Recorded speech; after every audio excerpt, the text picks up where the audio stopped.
Triple ITDM college में एक nude video कांड सामने आया है।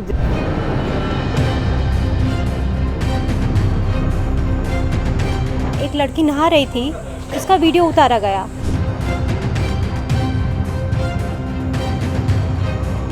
छात्र छात्राओं की सुरक्षा पर कई सवाल खड़े कर दिए हैं। भोपाल के बाद जबलपुर में भी ऐसे कांड का खुलासा हुआ है जिसने छात्र छात्राओं की सुरक्षा पर कई सवाल खड़े कर दिए हैं। जबलपुर की देश ख्याति प्राप्त ट्रिपल ITDM कॉलेज में एक न्यूड वीडियो कांड सामने आया है जिसमें छात्रा ही छात्रा के न्यूड वीडियो बनाती थी। यही वो कॉलेज है ट्रिपल ITDM जहां की छात्रावास में रहने वाली एक छात्रा अपनी ही सहपाठियों का जो है बाथरूम में मोबाइल छिपाकर वीडियो बनाती थी। जैसे ही एक लड़की का जो नज़र इस वीडियो पर पड़ी, उसके बाद इस घटनाक्रम का खुलासा हुआ है। छात्रावास में रहने वाली तमाम छात्राओं ने इसका विरोध किया। कल की ये घटना है, पुलिस में शिकायत करने की बात कही, लेकिन प्राथमिक तौर पर प्रबंधन ने अपने ही स्तर पर मामला दबाने की कोशिश की। लेकिन अब ये पूरा मामला खुल चुका है। छात्राओं ने पुलिस में शिकायत की है। क्या और पूरा घटनाक्रम है, हम चलते हैं इसी कॉलेज में और जानेंगे कि आखिरकार क्या पूरा मामला है। छात्रावास में जो वीडियो कांड सामने आया है उसकी शिकायत करने वाली तमाम छात्राएं हैं और आज उन्होंने हिम्मत करके ये शिकायत की है। क्या पूरा घटनाक्रम है, पहले तो आप ये बताइए। सर, जो भी हुआ, एक लड़की नहा रही थी, उसका वीडियो उतारा गया। वो लड़की ने फॉर्चुनेटली उसको देख लिया और वो लड़की की हिम्मत की दाद दी जाएगी कि उसका दिमाग इतना चला कि उसने उस टाइम देखा कि वो कैसा फ़ोन है और उस टाइम वो टॉवेल ओढ़ के वो बाहर निकली। तो वो लड़की इतनी शातिर थी, वो नल पे चढ़ के उतनी सी देर में वो भाग के निकल भी गई। तो मतलब उसको इतनी प्रैक्टिस, कोई अगर मेरे को बोले पकड़ी गई मैं, तो मैं घबरा जाऊंगी और मैं कोई गलत काम करूंगी जब तक मैं स्किल्ड नहीं होंगी। वो इतनी प्रैक्टिस थी कि वो आराम से भाग चुकी।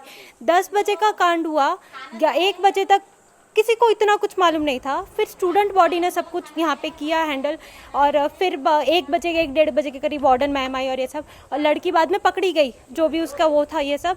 पर कल कोई पुलिस कंप्लेंट हुई नहीं थी और फिर आज सुबह जाके हमने कॉलेज को बोला कि भाई पुलिस एक्शन लेना चाहिए, पर पुलिस एक्शन नहीं लिया गया। और बहुत जगह से ये भी बोलने मिला कि ये पुलिस केस नहीं बनता। मैं देख रहा हूँ जब से मैं आया हूँ कि बहुत सारी लड़कियाँ अपना सामान लेके जा रही हैं, तो क्या ये वो डर है? नहीं सर, एक्चुअली सबके एग्जाम्स खत्म। बात ये है ना कि एग्जाम भी खत्म है, समर ब्रेक आ गया है।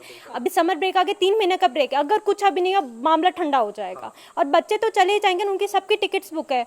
तो ये जो लड़की जो इस तरह का काम करती है, क्या पहले भी कभी शक किया इस तरह के कांड? कुछ नहीं मालूम है। पहले इसी हॉस्टल में रहती है? नहीं सर, वो पीछे वाले हॉस्टल में रहती है, दूसरे हॉस्टल से यहाँ पे आके की है। तो मतलब उस हॉस्टल से आके यहाँ पर आके? जी सर। तो कितनी लड़कियाँ, कुछ अंदाजा, कुछ आप लोग? नहीं सर, हम कुछ नहीं बता सकते। ये कल पहली बार हुआ और वैसी बात सामने आई। वो भी उस लड़की ने ऐसा बोला, तब हमें पता चला कि अच्छा ऐसा ऐसा हुआ है। यानी कि वो जो लड़की है वो दूसरे हॉस्टल में रहती है? हाँ सर, ये कल पहली बार पकड़ में आया। पहले हो चुका है, कितनी बार हो चुका है, आगे कितनी बार होने वाला था, हमको कुछ नहीं मालूम। कल पकड़ में आ गया, इसलिए बात सामने आई। नहीं आता तो नहीं सामने आती। लड़की हर हफ्ते कहीं जा रही है, नहीं आ रही है, तो कॉलेज की हॉस्टल की रिस्पॉन्सिबिलिटी बनती है ना। बच्चा इतना हर हफ्ते घर जा रहा है तो पेरेंट्स से कंफर्म करे। और उससे पहले भी अगर उस लड़की के खिलाफ कंप्लेंट की गई है तो तुमको एक्शन लेना बनता है कि नहीं बनता है? जब अगर यहाँ पे लड़का लड़की के साथ घूम रहे, तुम तुरंत एक्शन लेते हो, तो इतने बड़े बात पे तुमको एक्शन नहीं लिया जाता? ये सबसे बड़ी बात है। सबसे बड़ा डर तमाम छात्रों में ये भी होगा कि क्या कहीं उनका तो वीडियो नहीं आया सामने। हाँ वही, हमें नहीं पता कि वो किसका कुछ क्या सामने आ रहा है। तो फिर बस हमारा ऐसा है कि कुछ होना चाहिए।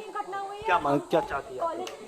इस पे एक्शन होना चाहिए। मतलब एक तरीके से हमें सिक्योरिटी देनी चाहिए कि आगे ऐसा कुछ नहीं होगा। अगर जिसके साथ ये हुआ है वो चीज़, उसको सजा तो मिलनी चाहिए। सवाल यही है कि जिस लड़की का ये वीडियो शूट हो रहा था उसकी नज़र पड़ गई तो ये घटनाक्रम सामने आ गया कि एक लड़की जो है अपने मोबाइल पर वीडियो शूट कर रही है। घटनाक्रम इस कॉलेज का है, इस छात्रावास का है, लेकिन जो जानकारी आई है वो जो लड़की है वो दूसरे छात्रावास से यहाँ आकर निश्चित तौर पर वो अपनी दोस्ती का फ़ायदा यहाँ पर उठाती होगी, क्योंकि एक छात्रावास से गर्ल्स हॉस्टल से दूसरे गर्ल्स हॉस्टल में आना एक गर्ल्स के लिए काफ़ी कॉमन होता है। तो ऐसे में अपनी दोस्ती का फ़ायदा कहीं ना कहीं यहाँ पर उठाती थी होगी, या फिर मकसद क्या होगा, ये एक सबसे बड़ा सवाल है। आज सूचना मिली थी, आज कॉलेज से कुछ छात्राएं ट्रिपल ITDM से हमारे चौकी गई थी। वहाँ पर उन्होंने बताया कि एक सहपाठी छात्रा द्वारा एक दूसरी सहपाठी छात्रा का आपत्तिजनक हालत में नहाते हुए वीडियो बनाकर वायरल किया जा रहा है।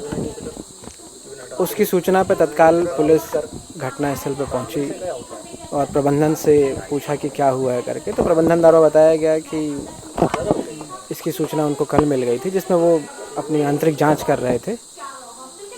और हमने अभी जो छात्रा है, आरोपी छात्रा जिस पर आरोप लगाया जा रहा है, उसके रूम से कुछ मोबाइल और लैपटॉप वगैरह बरामद किए हैं। उसमें जो अग्रिम विवेचना जांच के बाद जो चीज़ें सामने आएंगी, तथ्य उजागर होंगे, वो क्लियर करेंगे कि मामला किस तरह संगीन है। इसके अलावा तत्काल हम एफआईआर कर रहे हैं मामले को गंभीरता को देखते हुए, और आगे जो विवेचना तथ्य सामने आएंगे उसके अनुसार कार्रवाई करेंगे। सर, कितने मोबाइल और लैपटॉप? फिलहाल तो एक लैपटॉप और 2 मोबाइल जब्त किए हैं हमने। इस पर कुछ मिला आपको वीडियो? अभी तो ओपन करके देखना बाकी है उसमें क्या है, तो जैसे एफआईआर वगैरह होकर फिर आगे विवेचना अनुसार कर लेंगे। किन धाराओं में एफआईआर? धारा आईपीसी की मतलब 354C है, आईटी एक्ट की धारा है, उनके अनुसार हमने मामला दर्ज किया। 2 साल से बच्चे कह रहे हैं कि ये हो रहा था। उस बच्ची ने भी यहाँ बातचीत में ये बात कही है, कबूल किया है। प्रबंधन कह रहा है कि वो 2 साल से ऐसा कर रहे थे। अगर ऐसा है तो उसके अनुसार बिल्कुल कार्रवाई की जाएगी। सवाल यही है कि अब जांच पड़ताल कहां तक पहुंचती है और इसमें और क्या क्या नए नए खुलासे होते हैं। कैमरा रविंद्र के साथ दुर्गेश कुमार, विस्तार न्यूज़।